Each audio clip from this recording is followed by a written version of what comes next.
안녕하세요. 저는 아이 둘 키우고 있는 40대 평범한 주부입니다. 사는 곳은 안양이고 이혼한 후 직장 근처인 이곳에 정착해 살고 있어요.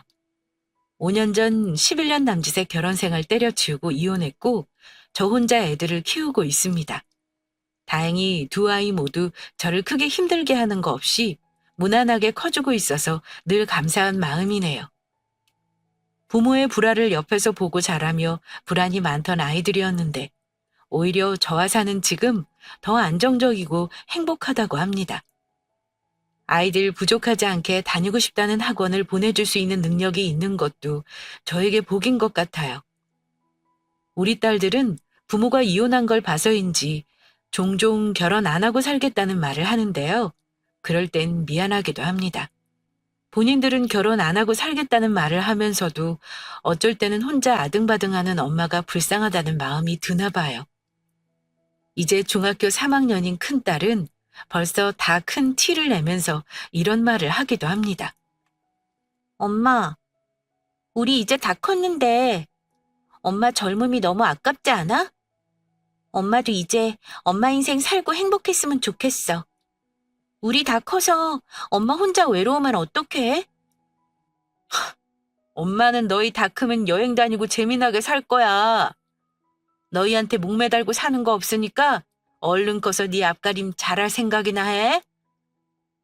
그럼 나도 나중에 시집가지 말고 엄마랑 같이 살아야겠다. 얘는? 엄마가 제일 무서운 말이 시집 안 가겠다는 말이야. 엄마가 이혼했다고 결혼이라는 거 부정적으로 생각하지 마. 요즘 남자들은 얼마나 자상하고 잘하는지 알잖아. 다 네 아빠 같지 않으니까 그런 말 말어. 아직 먼 얘기는 하지 말고 당장 내일 모레 중간고사 준비나 열심히 하시지. 아이가 저를 생각해서 하는 말이라지만 저는 재혼이니 뭐니 그런 건 관심이 없습니다. 이혼하고 엄마가 아이들 혼자 키우면 황당한 일도 많이 당하고 우습게 보는 것도 분명 있는 게 사실이에요. 하지만 애들 바라보고 살기로 한 제 선택을 후회하지 않습니다. 저는 남편과 이혼하고 나서 금전적으로 더 잘 풀렸어요. 당연히 이혼 후 재혼 생각은 전혀 없습니다. 지금은 직장도 다니고 있고 돈 걱정은 없어요. 사실 경제적으로 두려움이 없었다는 게 이혼할 수 있었던 가장 큰 이유였던 것도 있습니다. 제 나이 또래 이혼 생각하시는 분들은 아마 두려움이 많으실 겁니다. 경제적인 문제, 아이들 교육 문제 등등. 발목을 잡고 있는 문제들이 너무 많아 폭력을 견디고 사는 분들도 주위에서 많이 봤어요.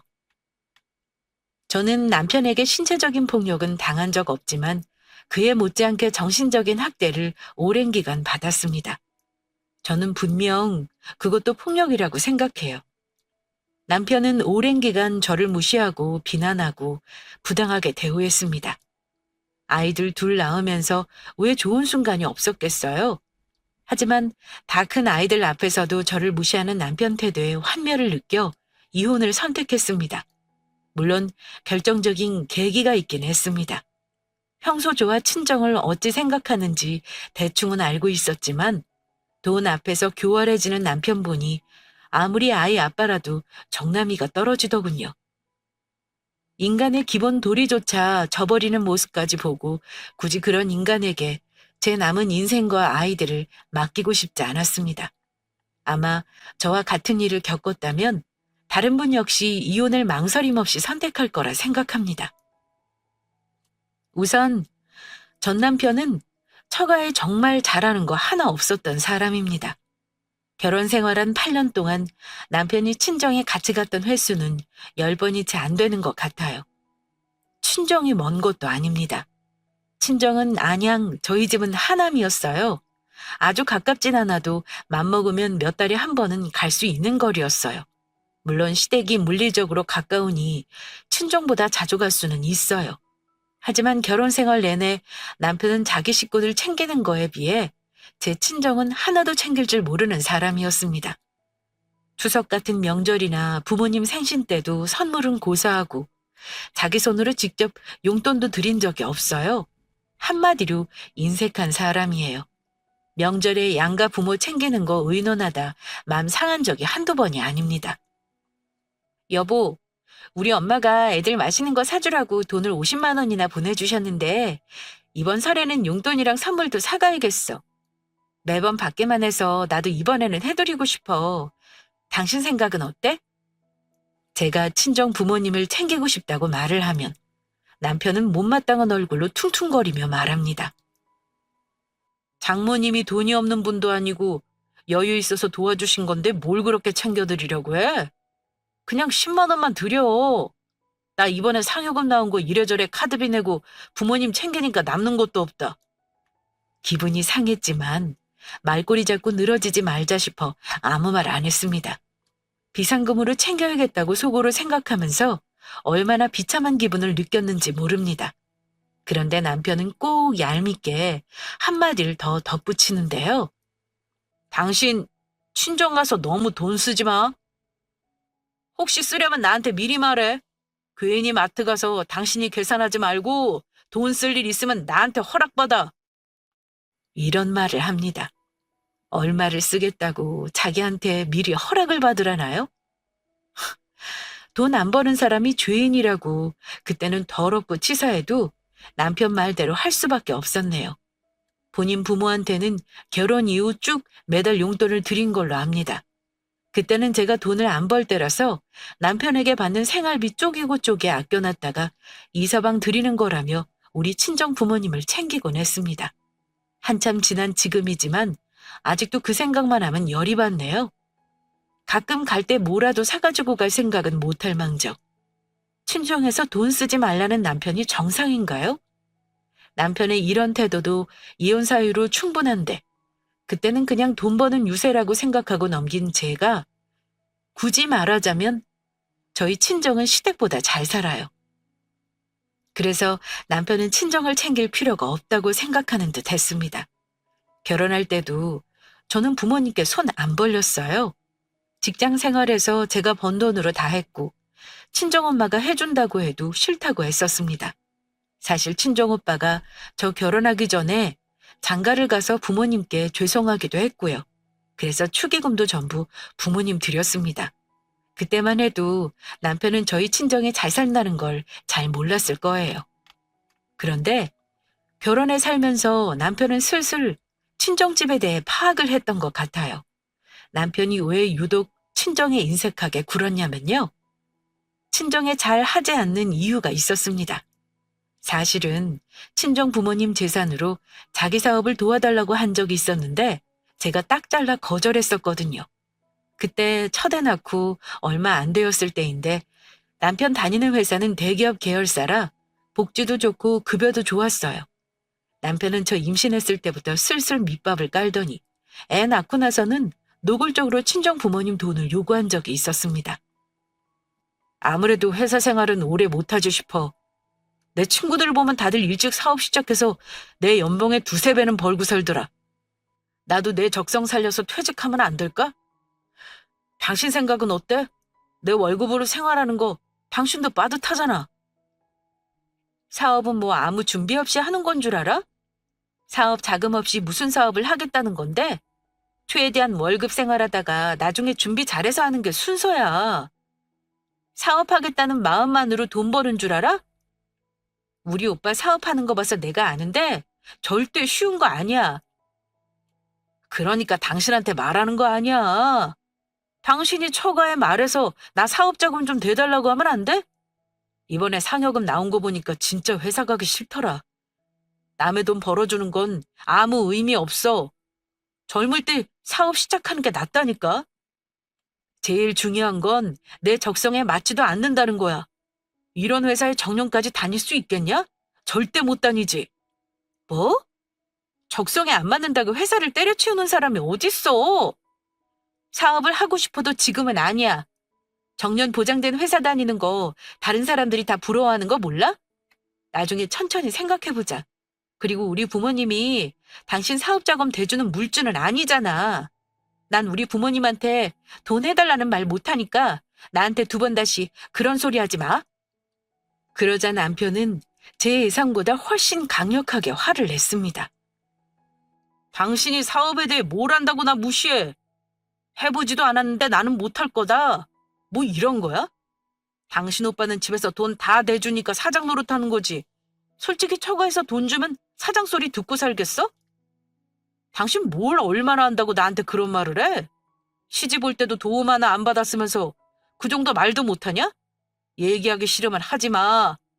대신 앞으로는 내가 당신 부모한테 사위 노릇하는 거 바라지도 마. 우리 집에서 돈 안 해주면 사위 노릇을 안 하겠다는 게 대체 무슨 논리야? 당신 눈에는 우리 부모님 돈이 그렇게 우습니? 우리 부모님도 힘들게 이루신 건데 쉽게 생각하지 마. 남편은 그때 무슨 바람이 들었는지 사업을 하겠다고 친정에 돈을 해달라고 했었는데요. 제가 싫다고 거절하자 심하게 다퉜습니다. 오래된 일이라 기억이 순화되어 저 정도지. 사실 입에 담지 못할 욕설도 했고 인신공격도 했었어요. 그 일 이후 남편은 노골적으로 친정 얘기만 나오면 싫은 티를 냈던 것 같습니다. 제가 사업에 대해 아는 거 없는 게 맞긴 합니다. 하지만 사업을 하더라도 자기 돈으로 열심히 벌어서 모은 종잣돈으로 해도 성공하기 힘든 판에 남의 돈으로 쉽게 하려는 인간치고 성공하는 사람은 못 봤어요. 그래서 남편의 요구가 제 입장에서는 이해가 가지 않았습니다. 저희 친정아빠 역시 사업을 하셔서 자수성가하셨고 오빠는 아빠 사업하는 거 옆에서 보면서 같이 일을 배운 사람이에요. 그런 사람하고 남편하고 같을 수는 없잖아요. 남이 이룬 걸 쉽게만 생각하는 남편이 한심했습니다. 친정 부모님이 시댁보다 여유가 있었던 건 사실이지만 재벌만큼 돈이 있는 것도 아니었고 아빠가 사업을 하시다 보니 그만큼 들어가는 돈도 많았어요. 그리고 건물 올리는데 대출도 있으셨고요. 뭘 알지도 못하면서 있는 돈을 안 준다는 식으로 말하는 남편이 야속하고 원망스러울 뿐이었습니다. 사실 애 둘 낳고 살면서 제가 친정에 아무리 손을 안 벌리고 도움을 마다한다고 해도 어쩔 수 없이 친정 부모님 도움을 받을 때가 많았습니다. 애 둘, 2살 터울로 낳아 기르느라 제가 직장도 못 다니고 있을 때 친정엄마는 산후조리비도 대주셨고 아기 용품들도 이것저것 많이 사주셨습니다. 남편 월급이 적지도 않은데 이미 그때부터 친정 부모님 도움을 이래저래 받고 있었어요. 반면 시댁에서는 아무런 도움을 받은 게 없었습니다. 적어도 제 기억으로 그래요. 결혼할 때는 물론이고 아이들 낳고 기르면서도 돌 때 애들옷 사입히라고 10만 원씩 주신 기억이 다해요. 당연히 손녀들은 예뻐는 하셨죠. 하지만 시댁 형편이 워낙 빠듯하다 보니 마음 가는 대로 해주는 게 어렵다는 거 저도 이해는 하고 있었습니다. 결혼 초반 때였던 걸로 기억하는데요. 시어머니가 남편이 받은 월급을 어찌 하셨는지 이런 말을 하신 적도 있습니다. 아들이 이렇게 돈을 잘 버는데 부모 용돈 한 달 30만 원이 말이 되니? 결혼했으니까 이제는 나도 대접 좀 받고 살고 싶구나. 그동안 아들 공부시키느라 들어간 게 얼만 줄 알아? 다 키워서 이제 효도 좀 하려나 했는데 장가 가는 바람에 다 네가 가져가는 게 아니냐? 알뜰하게 쪼개 쓰고 우리 용돈 조금 더 올려다오. 엄마, 걱정 마세요. 안 그래도 결혼하고 나서 조금 더 보태드릴 생각이었어요. 어머니는 용돈을 올려달라는 말씀을 하셨고 저는 돈을 안 버는 며느리인 탓에 차마 뭐라 대답을 할 수도 없었습니다. 당연히 남편은 더 드리겠다 대답했고요. 하지만 제 속은 타들어갔습니다. 저도 결혼하고 나서 제대로 된 옷 신발 한번 사본 적 없었습니다. 애들 옷도 들었다가 가격 보고 내려놓은 적 많아요. 그런데 어머니는 남편에게 용돈 받아 쓰는 것도 모자라 주말이면 애들 보겠다는 핑계로 저희 집에 쳐들어오셔서는 꼭 저를 데리고 백화점에 나들이를 가시곤 했습니다. 저는 애들 둘 건사하며 유모차 끌고 다니느라 정신없는데 어머니는 백화점 1층에서 화장품 아들 카드로 결제하고 어머니 옷이며 아버님 옷을 가격표도 안 보고 사십니다. 저는 어머니 쇼핑백이 늘어날 때마다 속이 부글거렸습니다. 저도 처음 한두 번은 남편이 아들 노릇한다 생각하고 참았습니다. 그런데 너무나 당연하듯 마트에서 장 보는 거며 돈 쓸 일은 전부 남편 카드로 하는 겁니다. 남편은 카드값이 모자라니 제 생활비를 줄였고요. 이건 아니다 싶어 남편에게 얘기를 했어요.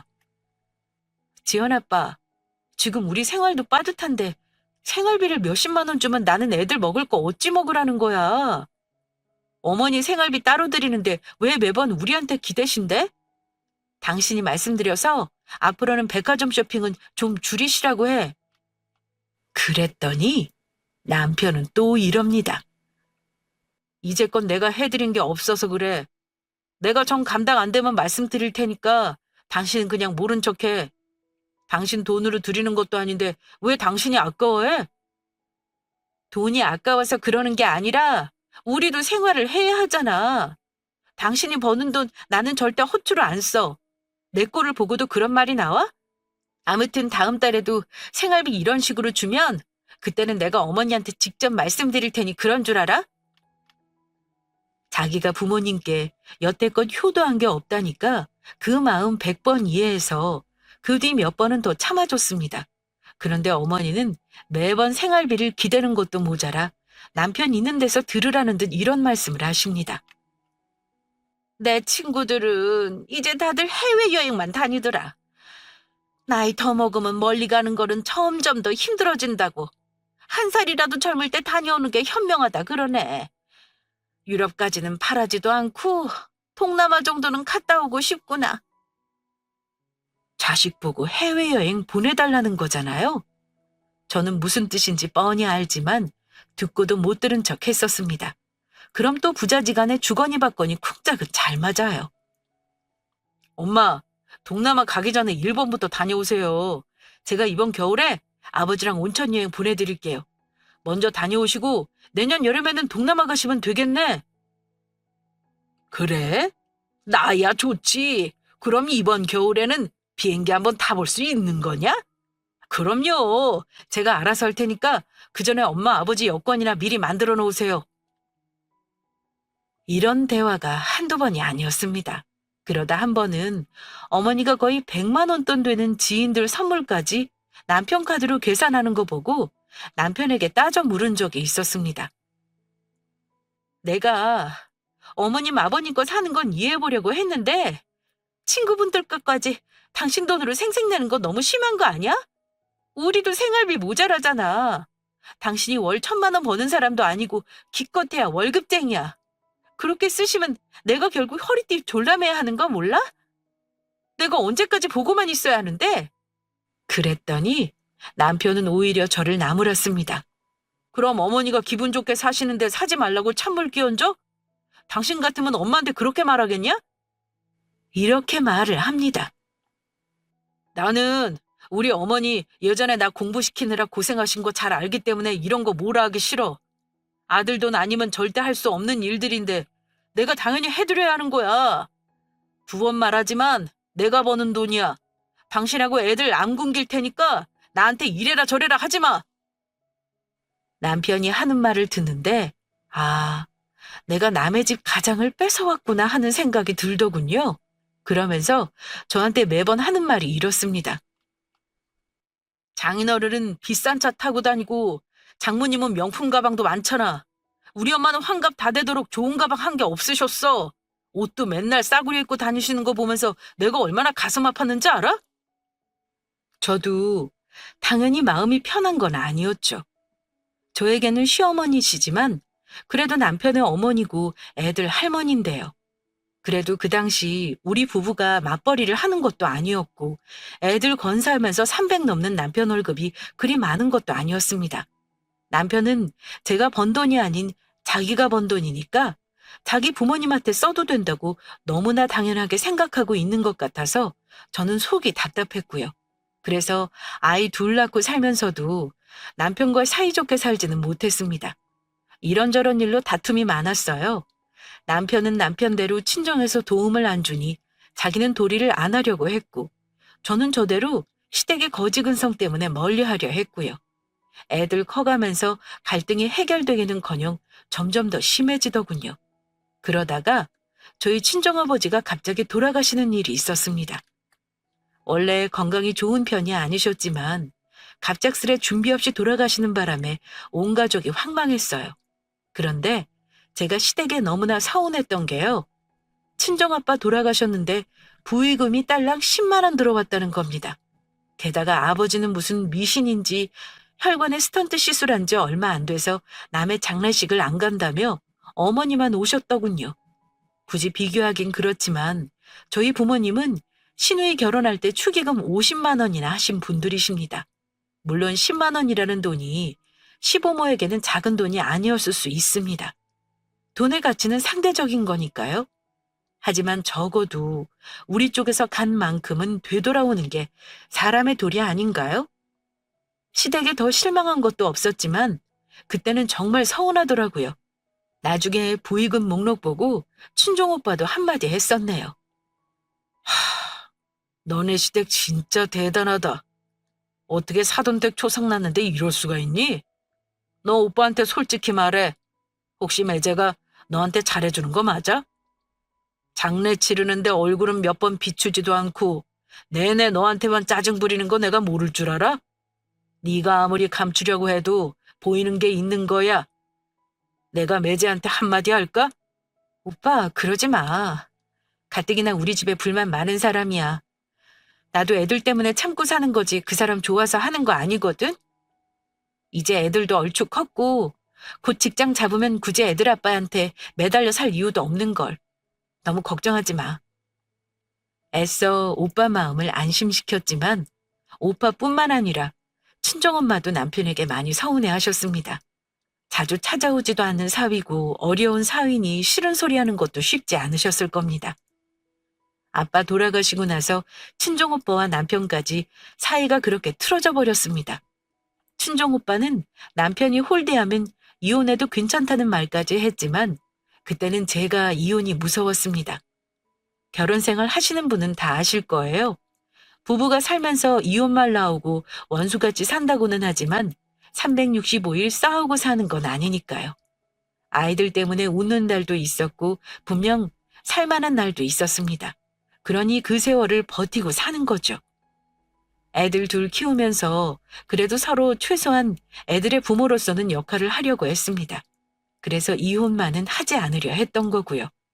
그런데 저는 아빠 돌아가시고 나서부터 좋은 일이 없었던 것 같아요. 친정아빠 돌아가시고 나서 2년도 채 안 돼서 엄마까지 건강이 많이 안 좋아지셨습니다. 원래 유방암 수술을 하셨었는데 재발하면서 많이 낙담하셨어요. 저는 엄마 건강이 안 좋아지면서 친정에 자주 갔어요. 그런데 친정아빠 돌아가셨을 때만 해도 제 친정에 차갑게 굴던 남편이 엄마가 아프시니까 그래도 신경을 쓰더라고요. 장모님 다음 병원 가는 날이 언제라 그랬지? 내가 같이 가줄까? 미리 나 연차 낼 수 있게 며칠 전에 말해줘. 당신이 가주면 좋긴 한데 바쁘면 나 혼자 가도 돼. 오빠도 있는데 뭐. 형님은 나처럼 휴가 내실 수 있는 사람이 아니잖아. 내가 갈 테니까 걱정 마. 저는 이 인간이 세월이 흐르니 그래도 철이 조금은 들었나 보다 생각했습니다. 속으로 내심 남편에게 고맙기까지 했고요. 원래 자발적으로 용돈 한 번 드린 적 없는 사람인데 병원비 보태라고 주기도 했어요.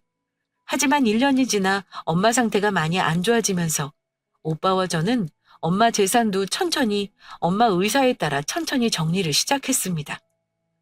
아빠 돌아가시면서 채무관계 해결하느라 사실 현금 재산은 엄마 노후 대비하는 자금 정도가 남아 있었고 엄마 명의로 된 5층 상가 건물과 예전부터 가지고 계시던 충남 세종의 땅이 있으셨어요. 물론 남편도 그때는 친정 재산 상황을 비교적 자세히 알고 있었습니다. 그런데 상가 건물에는 2억 정도 담보대출이 남아있는 상황이었어요. 사실 저는 친정집 재산에는 크게 욕심이 없습니다. 부모님 뜻에 따라 주시면 감사하게 받는다는 게 제 생각이에요. 엄마는 돌아가시기 전 유언장 작성하실 때 건물은 오빠에게, 시골의 땅은 저에게 상속해 주기를 원하셨고 저는 그 뜻을 따랐습니다. 건물에 남아있는 대출을 승계하는 것도 제 입장에서는 부담이었었어요. 물론 상가 월세가 나오니까 장기적으로 보면 이득인 셈이지만 오빠가 어쨌든 부담을 해야 하는 거니까요. 오빠는 사업하는 사람이라 자금이 굴러가는 게 중요한지라 건물을 물려받는 걸 원하는 눈치여서 엄마가 원하는 대로 따르기로 했습니다. 제가 물려받기로 한 땅은 옛날에는 충남 연기군이었다가 세종시가 되면서 주변 땅값은 엄청 올랐다고 했어요. 하지만 아빠가 사놓은 땅은 운 나쁘게도 개발 계획에서 빠져 있어서 언제 오른다는 보장이 없었습니다. 돈이 안 되는 땅이었지만 제가 당장 돈이 급한 사람도 아니고 엄마 재산은 정리해야 하는 상황이니 엄마 의견을 존중해 그렇게 따르기로 했어요. 그런데 제가 대략적인 얘기를 남편에게 했더니 제 얘기 듣자마자 노발대발 하더군요. 당신은 그런 중요한 걸 나랑 상의도 없이 마음대로 정해? 형님은 돈 되는 재산만 가지겠다 이거네. 당신은 왜 그리 사람이 바보 같아? 눈 뜨고 코 베이는 게 이런 걸 두고 하는 말이야. 당신도 건물 지분이 있으니까 달라고 했었어야지. 그걸 장모님이 주란다고 홀랑 다 줘버려? 당신이 모르나 본데 그 건물 대출도 있어. 당장 팔아서 돈 되는 건물도 아니고 우리 오빠가 관리하는 게 훨씬 나아. 우리 엄마가 다 심사숙고해서 결정하신 거니까 이러쿵 저러쿵 하지 마. 너네 집 재산이니까 참견하지 말라 이거냐? 장모님도 그래. 당신이 딸이라고 시골 땅이나 주고 형님은 아들이라 건물 주는 거 아니야. 사위는 뭐 자식도 아니라 이거지? 당신한테 말해봐야 소용없겠다. 내가 장모님한테 말씀드려볼게. 당신이 우리 엄마한테 무슨 말을 해? 우리 엄마 수명 줄이는 짓 하지 말고 당신은 참견하지 마. 남편은 엄마가 오빠에게 건물을 주고 저는 지방의 시골 땅을 10,000평도 안 되는 거 물려주신다 하는 거에 분개하더군요. 심지어 엄마 만나서 얘기를 해보겠다는 말까지 했습니다. 엄마는 돌아가시기 전 정신이 또렷하실 때 가족들 앞에서 이런저런 얘기를 하시며 신변 정리를 하셨는데요. 그때 다시 한번 재산 정리 문제를 유언장대로 말씀하셨습니다. 오빠는 건물, 그리고 저는 시골 땅 500평을 물려주겠다고요. 남편 놈은 집에 오는 차 안에서 머리까지 쥐어뜯으며 짜증을 내더군요. 그때 알았네요. 남편이 친정엄마 갑자기 챙긴 게 다 이유가 있었다는 걸 말입니다. 엄마 돌아가시고 나서 조금이라도 떨어질 콩고물을 받아먹을 생각에 나름 들떠 있었던 거죠. 하지만 본인 생각대로 일이 안 풀리니 저와 결혼 생활도 다 뒤집어 엎고 싶었던 모양입니다. 시댁에는 뭐라고 말했는지 그날 이후 시어머니가 갑자기 들이닥치시더니 저한테 이러시더라고요. 너는 바보니? 네 친정엄마한테 나한테도 재산 얼마를 달라. 왜 말을 못해? 우리 아들한테 다 들었다. 네 친정오빠가 건물 다 가져가고 너는 시골 몇 천만 원 되지도 않는 시골 땅떼기 받기로 했다며? 이건 네 엄마가 우리 아들을 무시한다는 거다. 너 엄마 돌아가시기 전에 재산 문제 공평하게 정리해. 안 그럼 우리 식구들 얼굴 볼 생각 하지 말어라. 대체 우리 친정엄마 재산 가지고 왜 어머니랑 애들 아빠가 난리예요? 저는 아무 불만 없고 몇 천만 원 되는 땅이라도 물려주신 거 감사하게 생각하니까 저한테 이러지 마세요. 시어머니까지 나서서 친정엄마 재산을 노리고 저를 달달 볶아대는데 그 집 식구들한테 그때 완전히 질려버렸습니다. 그때 처음 이혼을 진지하게 고민했어요. 엄마 돌아가시고 나서 남편이 장례식장에 코빼기도 안 비추는 거 보고 친정오빠와 올케 언니가 의아하게 생각하더라고요. 제가 당한 거 전부 얘기했더니 경악스러워 하더군요. 저는 그래도 엄마 마지막 가시는 길이니 남편에게 마지막 도리는 해달라고 울면서 부탁까지 했었습니다. 당신 정말 이럴 거야? 우리 엄마가 당신한테 사위 대접 못해준 게 뭐가 있다고 돌아가시는 마지막 길도 배웅을 안 할 수가 있어? 당신 후회할 짓 하지 마. 지금이라도 장례식 와서 우리 오빠한테 사과하고 엄마 마지막 길 같이 해줘. 부탁이야. 그렇게 울면서 한 제 부탁에 돌아오는 남편의 대답은 이랬습니다. 야, 나한테 떨어지는 거 하나 없는데 너희 집 식구들이 있는 곳에 내가 왜 가냐? 나는 이미 너네 집에서 가족 취급도 못 받았어. 생각해보니까 너랑 결혼하고 나서부터 내가 되는 일이 없더라. 사업자금 좀 해달랬더니 안 해줘서 만년 월급쟁이로 살게 만들더니 이제는 바보같이 친정에서 물려주는 재산 하나 못 챙기냐? 내가 얼마나 답답한 줄 알아? 장래고 뭐고 다 니네 집 식구들이 알아서 해. 네가 이혼하자면 해줄 테니까 전부 관두자 이거야. 남편의 말이 빗으로 와서 꽂히더군요. 어쩜 사람의 기본 도리까지 안 하겠다는 놈일 줄은 몰랐습니다. 저는 엄마 장례를 어찌 치렀는지도 기억이 안 날 정도로 경황이 없었습니다. 엄마 장례 치르고 재산 정리하고 나서 저는 남편에게 이혼 말을 꺼냈습니다. 소송 이혼이고 뭐고 그 인간이랑 한 집에 사는 것도 싫어서 짐 싸서 애들 데리고 나와버렸어요.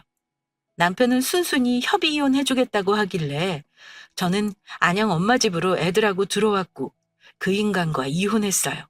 위자료는커녕 아무것도 못 받고 저 몸만 나왔습니다. 미련하다고 하시겠지만 그때는 이혼 소송을 할 여력도 없었으니까요. 그 인간 정말 못된 게 이혼하자고 했을 때 처음 한 말이 뭐였는 줄 아세요? 애들은 네가 키워라. 딸은 엄마가 키워야지. 양육비는 줄 테니 걱정 마. 그 인간은 저와 자기 애들을 짐짝처럼 생각하는 사람이더군요. 아예 혼자 새 출발하고 싶나보다 생각까지 들 정도였습니다. 그렇게 도망치듯 이혼한 게 5년 전이었죠.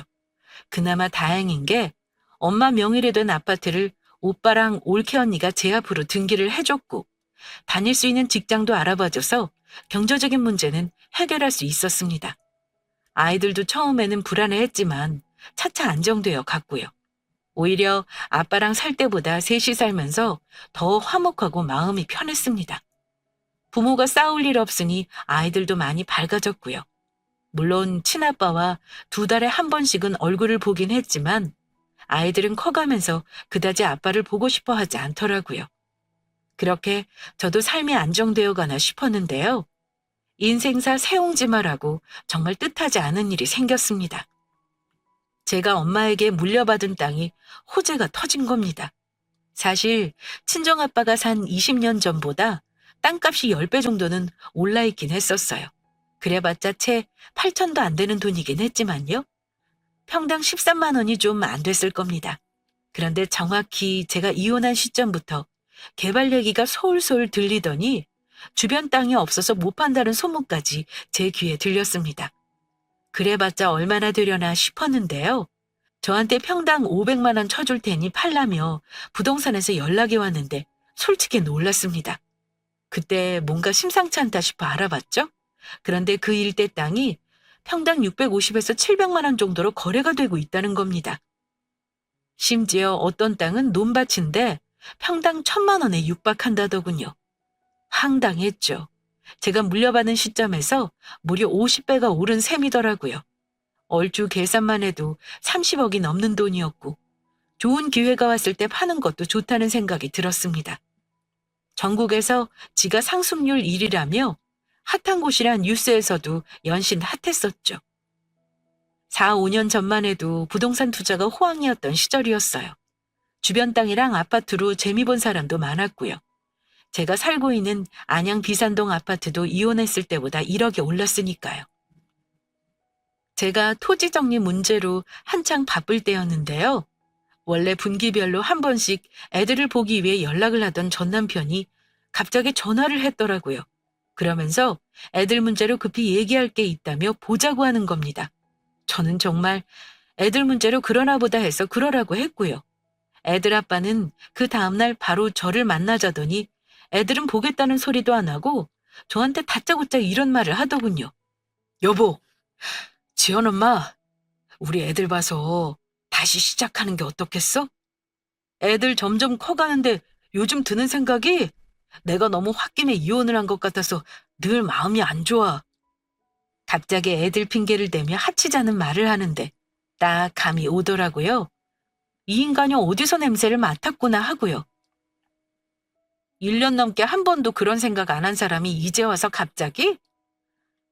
미안하지만 나는 그럴 생각이 없어. 애들도 나도 지금 안정적으로 살고 있는 거 안 보여? 애들 불안하게 하기 싫어. 지금 얘기는 못 들은 걸로 할 테니까 이따가 애들만 보고 돌아가. 당연히 제가 거절할 거 예상했겠죠. 그러자 그 인간이 하는 말이 이랬습니다. 당신 예전에 물려받은 땅 말이야. 그거 요즘 되게 말이 많더라. 지금 많이 올랐던데 그 정도면 우리 같이 살면서 애들 남부럽지 않게 키울 수 있을 것 같지 않아? 애들한테 아빠가 있어야 시집도 잘 보낼 수 있는 거잖아. 솔직히 말하면 나 당신하고 이혼하고 후회 많이 했어. 안 그래도 연락하려고 했는데 때마침 당신 땅 문제가 터진 거고. 우리 애들 말이야. 애들만 생각하자. 지원 엄마, 어? 제가 먼저 말하지도 않았는데 땅 때문에 왔다는 자기 속마음을 술술 불더라고요. 애들 얘기는 핑계라는 거 저는 단번에 알 수 있었습니다.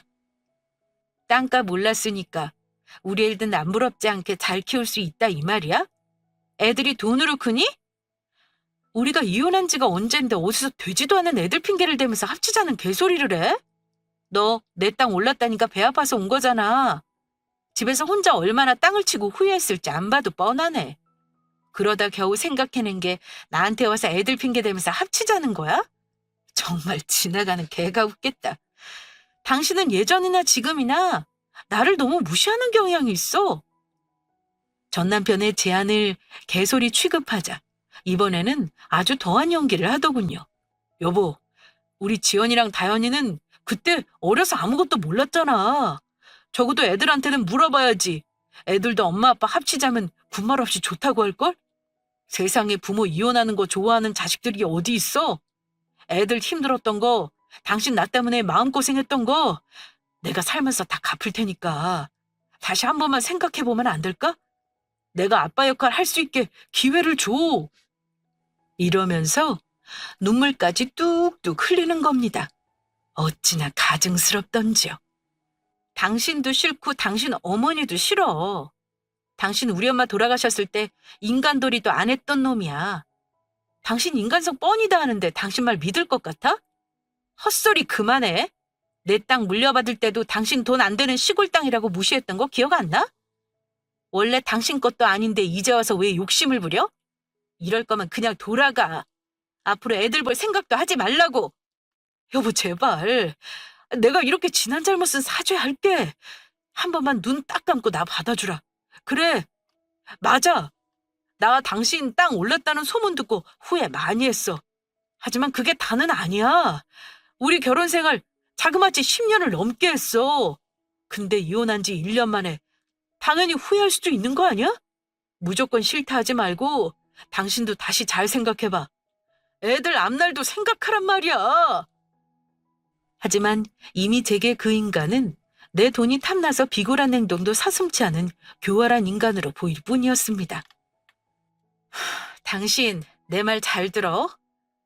나는 이제 내 땅 팔아서 벼락 30억대 벼락 부자 될 거고 애들은 나 혼자 당신 말대로 남부럽지 않게 키울 거야. 하지만 이곳에 당신 자리는 없어. 그러니까 헛된 꿈 꾸지 마.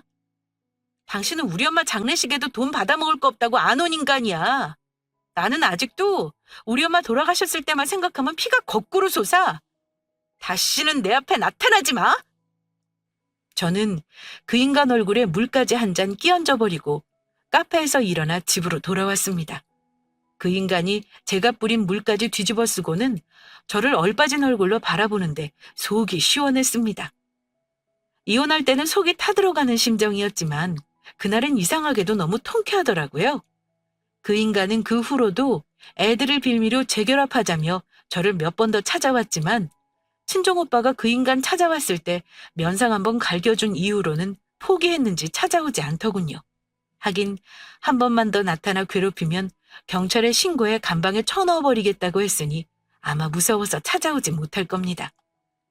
전 남편과는 그 일 이후 얼굴도 안 보고 삽니다. 애들이 아빠 만나는 거 거부해서 남편은 애들 얼굴도 못 보고 있어요. 저는 계획대로 물려받은 땅을 팔았고요. 신축 아파트로 애들과 재작년에 이사해서 줄곧 살고 있습니다. 이 집은 전 남편이 몰라서 아마 찾아오지도 못할 겁니다. 이혼하고 나서도 파란만장했던 제 사연 어떠셨나요? 저를 미련하다 하시는 분들도 많을 거 압니다. 그래도 저는 10년 넘는 결혼 생활을 버티고 산 거 후회하지는 않아요. 제가 선택한 결혼이고 아이 낳는 것도 저의 선택이었으니까요. 비록 남편과 남보다도 못하게 헤어졌지만 그건 역시 인생 일부라 생각하고 받아들이고 있습니다.